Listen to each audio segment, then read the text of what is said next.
Welcome to the Royal Enflied helmet review. This is how the helmet looks. Yes, it is pretty ugly. There is a small chin vent. The helmet is holding tight to my cheeks. There is a nifty little chin curtain, and there are two reflectors as well, if you can check. This helmet is actually spacious. The field of view is pretty good, and there is a tab or kind of a button where you can just shut the visor down for zero wind noise. If you shut the visor down and you just close the windlet, it will be dead silent and no air will pass.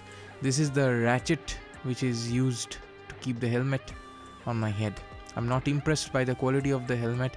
There are already some loose parts, some strings are coming out. Though it is a very cheap helmet, but this is not what we expect from Royal Enflied, and already there are some scratches and marks of the paint chipping off.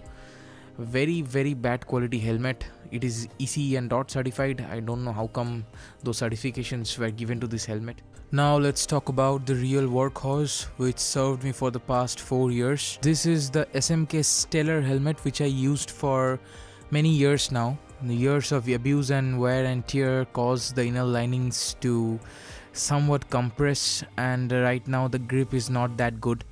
The visor was changed 2 times. I have wrapped the helmet because it was scratched up. This is how it looks. It looks like a race replica helmet. The price was good. It was around 3,800 when I purchased. It also comes with this ratchet mechanism, and nothing to say about this helmet. Is obviously a very good helmet, but my heart is looking for a new one because my bike is new. So let's see what I'm willing to get.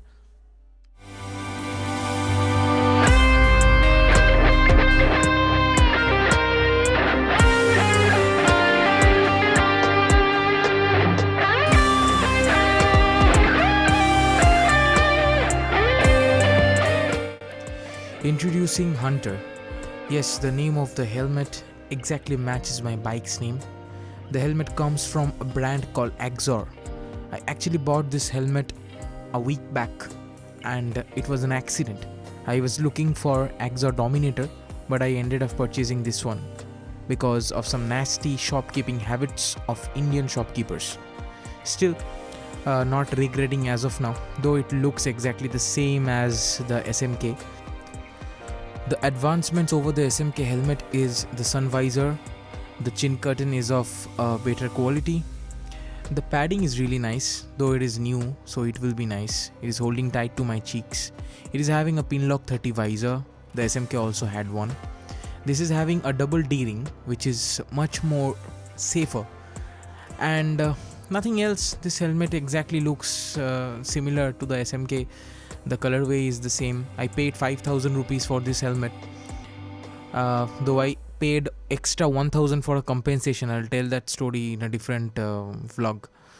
The helmet is so tight that I'm unable to insert my specs properly, but I guess it will loosen as I wear this helmet and break it down, and that's it. Nothing more to say. This helmet is a pretty nice one. You guys can go for it.